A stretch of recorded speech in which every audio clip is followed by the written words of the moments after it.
États-Unis, un policier de Ferguson est accusé d'avoir sexuellement agressé une femme enceinte dans la chaufferie du commissariat où il travaille. La jeune femme avait été interpellée pour un problème avec sa voiture.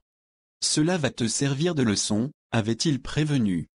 Nouveau scandale dans la ville de Ferguson, dans le Missouri, mi-ouest des États-Unis, déjà secoué par le procès d'un policier blanc accusé d'avoir froidement abattu un jeune noir cet été. Là encore, c'est un policier qui est mis en cause, accusé d'avoir violé une jeune femme enceinte dans les locaux de son commissariat. Tu sens bon, les faits remontent au 9 octobre 2013. Ce jour-là, la jeune femme est interpellée au volant de sa voiture à un panneau stop.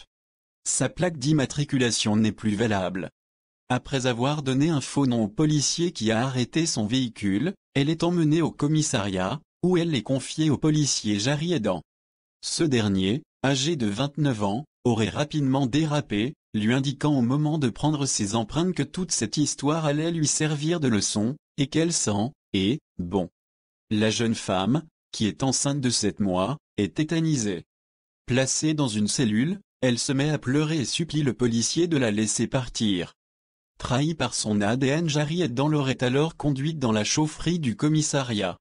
Là, il aurait déboutonné son pantalon, puis forcé la jeune femme à lui pratiquer une fellation. Avant de la faire basculer en arrière et de la pénétrer, rapportent les médias américains.